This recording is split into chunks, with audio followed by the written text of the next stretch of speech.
I'd like a burger and fries, please. To stay or to go? Who is the man? Baik, di sini saya akan membahas terkait dengan soal listening. Speaker pertama mengatakan, I'd like a burger and fries, please. Yang artinya, saya ingin memesan burger dan juga kentang goreng. Kemudian speaker kedua mengatakan to stay or to go, yang artinya untuk di sini atau dibawa pulang. Lalu pertanyaannya, who is the man? Siapa laki-laki tersebut? Dari percakapan tersebut bisa kita simpulkan bahwa tempat yang menawarkan burger dan juga kentang goreng adalah tempat makan cepat saji atau fast food restoran. Dari sini kita bisa tahu bahwa jawaban yang benar sebenarnya adalah jawaban C, yang dimana fast food restoran hanya ada di jawaban C. Namun kita akan menelaah satu persatu dari jawaban-jawaban tersebut. Speaker kedua mengatakan to stay or to go, yang artinya untuk di sini atau dibawa pulang. Dari sini bisa kita simpulkan bahwa speaker kedua ini adalah seseorang yang bekerja di tempat makan cepat saji atau pegawai dari fast food restoran tersebut. Maka jawaban A, a delivery man atau kurir adalah jawaban yang salah. Kemudian jawaban B, a famous chef, yang artinya koki terkenal adalah jawaban yang salah juga. Kemudian untuk jawaban D, an airline steward, yang artinya pegawai maskapai atau pramugari maskapai, itu juga merupakan jawaban yang salah. Jadi jawaban yang benar adalah a clerk in a fast food restaurant, yang artinya pegawai di restoran cepat saji. Let's go to number 2. Number 2. Why were the students coming to the teacher's office? They had to hand in their papers. What does the woman mean? Untuk nomor 2 ini, speaker pertama berkata kenapa siswa itu datang ke kantor guru. Lalu speaker kedua berkata mereka harus menyerahkan makalahnya. Operator, apa yang dimaksud oleh wanita tersebut? Mayoritas pertanyaan TOEFL listening part A terletak pada speaker kedua. Jadi di sini kita harus fokus pada pernyataan man di sini. Opsi A adalah guru memberikan siswanya jawaban. Sementara di speaker kedua berkata they had to hand in the paper. Tidak ada hubungannya dengan tangan. Opsi pilihan A tidak tepat. Tetapi opsi pilihan D yang menyerahkan makalahnya adalah guru kepada siswa. Sementara di sini yang harus menyerahkan makalahnya adalah siswanya. Maka pilihan D tidak tepat. Dan C memiliki makna siswa memperoleh makalah dari kantor. Sedangkan dalam percakapan ini justru siswa datang ke kantor untuk menyerahkan makalah mereka. Jadi opsi jawaban yang tepat adalah B. Karena makalahnya telah dikumpulkan, hal ini bisa dilihat dari kata turn in, arti diserahkan atau dikumpulkan. Dan oleh karena itu, jawaban yang tepat adalah B. Dalam mengerjakan soal TOEFL structure, yang paling penting adalah mengetahui subjek dan verb. Tipsnya adalah jika kita menemukan preposition seperti in, from, to, maka kita coret saja karena ini bukan merupakan subjek ataupun verb. Struktur yang pertama, bla bla bla bla, range in color from pale yellow to bright orange. Jadi coret saja yang ada konektornya seperti which, that, dan that. Jadi jawaban yang tepat adalah B karena hanya terdiri dari satu klausa saja. Lalu pilihan yang D sama juga dengan pilihan yang A yang artinya burung kenari yang. Baik, untuk soal grammar selanjutnya atau soal structure selanjutnya, kita bisa melihat pada bagian kosongnya. Sebelum bagian kosong ini kita perhatikan, kita bisa menemukan subjek dan juga verb di situ, dimana the ear ini adalah subjeknya dan is ini adalah verbnya. Kemudian kita juga bisa perhatikan kata-kata. Baik, Assalamualaikum warahmatullahi wabarakatuh. Perkenalkan, nama saya Nandini Anissa Sakirana. Di sini saya akan membahas 2 soal reading dan 1 soal tentang grammar. Di sini saya akan membahas pada soal nomor 13. Pada soal nomor 13 ini jawaban yang perlu kita cari yaitu di awal, sebelum koma dan setelah koma. Bisa kita lihat pada soal tersebut yaitu the golden gate bridge sebagai subjek, lalu span sebagai verb, dan untuk pilihan jawaban yang keempat jawaban keempatnya terdapat verb, walaupun terdapat salah satunya to infinitive, yaitu yang D. Kenapa disebut to infinitives? Karena jawaban D tidak tepat karena lanjutan dari to infinitive itu seharusnya adalah objek yang bisa merupakan noun. Sedangkan pada soal berikut setelah titik-titik terdapat proposition. Terdapat proposition in. Jadi tidak tepat. Nah, dan bisa kita lihat pada pilihan yang A juga completed itu pada A ini termasuk verb 1. Jadi jika kita memilih jawaban yang A, maka verb kita menemukan verb ada 2. Dan untuk jawaban yang B dan C itu, yang B termasuk dalam verb 3 dan yang C termasuk dalam verb ing. Jadi jawaban yang paling tepat dari keempat jawaban ini yaitu yang B, yang memakai verb 3 yaitu completed. Di sini saya akan membahas pada soal nomor 14. Pada nomor 14 ini membahas kosakata tentang moisture, yang artinya kelembapan dan bisa juga memiliki makna yang berbeda. Bisa kita lihat pada soal berikut, bisa fokus pada baris ke-6.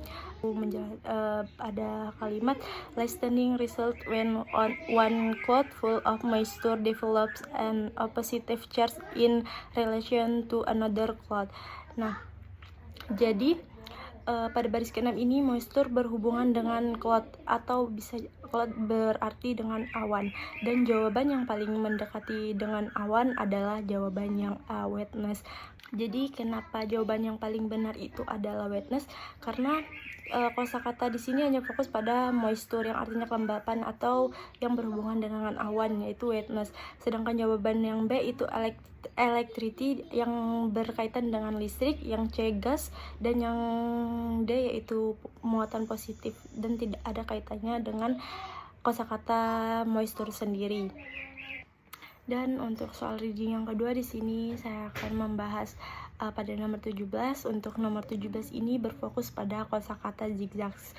Bisa kita lihat pada baris ke-10 pada kata zigzag, sebelum dan sesudahnya itu ada kalimat it therefore does not follow a straight line but zigzags in order to find the easiest route. Berarti zigzag ini lawan kata dari lurus. Zigzag sendiri berbentuk seperti belokan yang tajam. Dan pada pilihan jawabannya yang mendekati dengan belokan yang tajam itu ada di C, yaitu proceeds with sharp turns. Kenapa jawaban yang kurang tepat? Karena A adalah kurva, tidak ada kaitannya dengan zigzag. Sedangkan yang B memiliki makna bergerak secara langsung. Itu sama saja berarti dengan lawan kata dari zigzag, yaitu garis lurus. Jadi kurang tepat. Sedangkan jawaban yang C sendiri itu sangat tepat. Dan untuk pilihan jawaban yang D itu tidak ada kaitannya dengan kosakata dan makna dari zigzag itu sendiri. Sekian, terima kasih.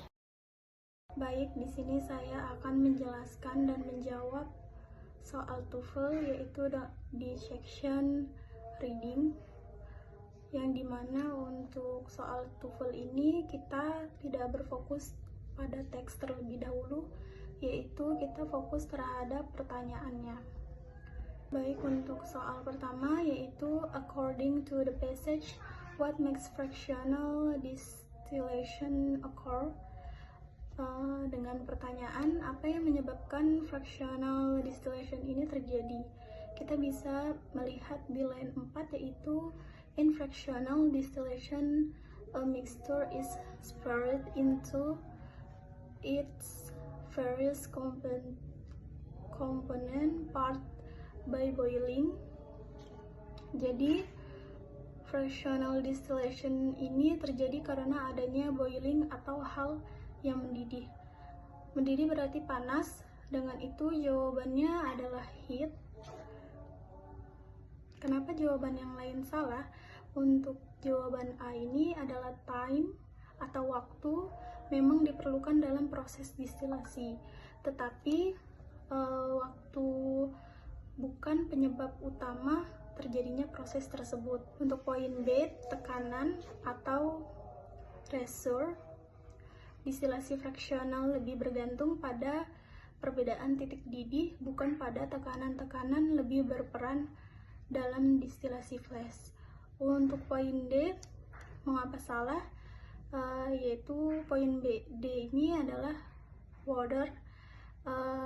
Water ini air adalah salah satu komponen yang umum dalam distilasi, tetapi air bukan penyebab terjadinya distilasi tersebut. Jadi jawaban yang benar dan tepat yaitu heat. Untuk soal nomor 2 yaitu the word does in line 7 is close in meaning to which of the following, yang dimana kita berfokus terhadap baris ketujuh yang memiliki kata does, yaitu dengan makna maka. Jadi untuk poin-poin jawaban nomor 2 yang paling benar adalah therefore, yaitu oleh karena itu, karena makna therefore ini sangat mendekati untuk makna maka. Kenapa poin yang lain tidak benar? Karena untuk poin A, however, artinya akan tetapi.